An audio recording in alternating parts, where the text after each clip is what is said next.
All right, so today let's think of ourselves as architects, but we're not building with bricks and mortar. Nope, we're building with strategy and empathy to put together the perfect customer journey.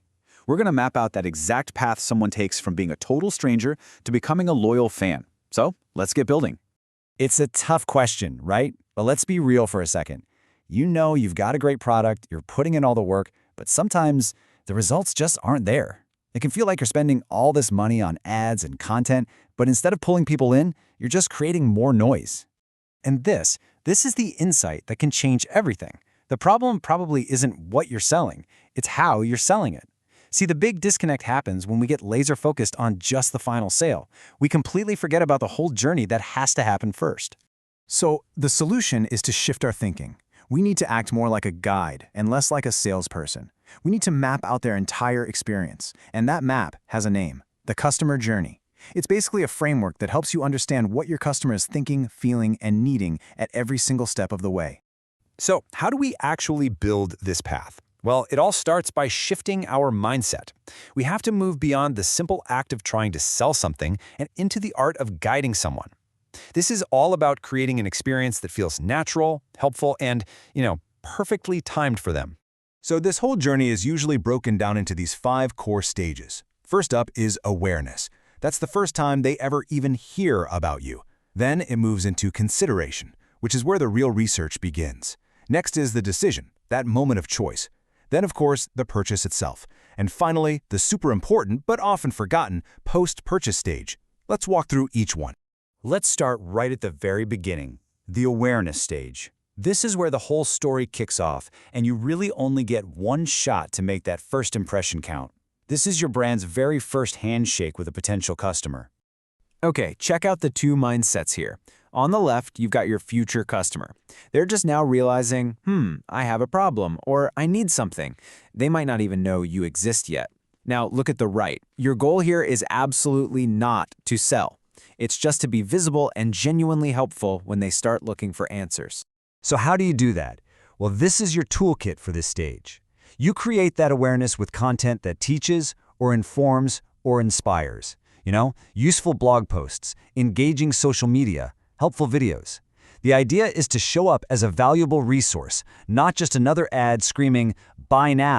Okay, so once a customer knows they have a problem, and you're now on their radar as a possible solution, they enter these next couple of stages. This is where they start to get serious about weighing their options. Now we're in the consideration stage, and here they are deep in research mode. They're comparing features, they're reading reviews, and they're stacking you up against your competition. What's your goal? It's to clearly explain your benefits, and, this is crucial, to build trust. You got to show them why you're the right choice, with things like testimonials, case studies, or a really strong guarantee. And listen, this is a huge mistake that so many businesses make. If you push for the sale way too hard, way back in the awareness stage, or even here, you're going to scare them off. This journey is all about patience, guiding, not forcing. That's what builds the trust that actually leads to a sale. All right, so after all that research, the customer is finally ready. They're ready to make a choice. They've probably narrowed it down to just a couple of options, and you're one of them. Your job now is super simple. Make their choice easy.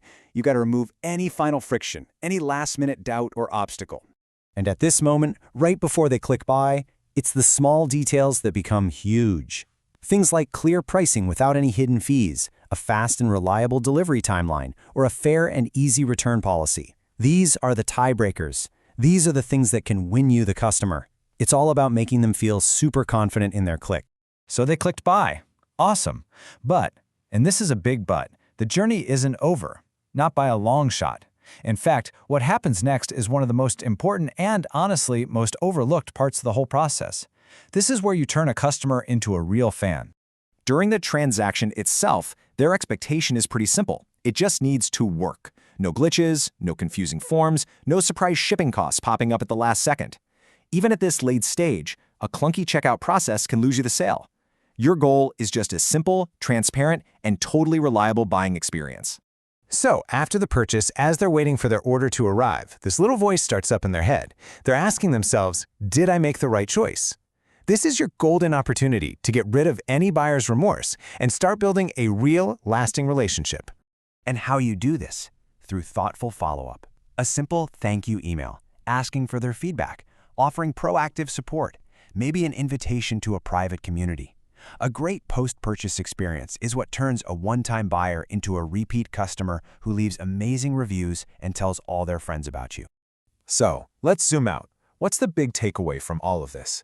Why does mapping out this entire journey matter so much for your business?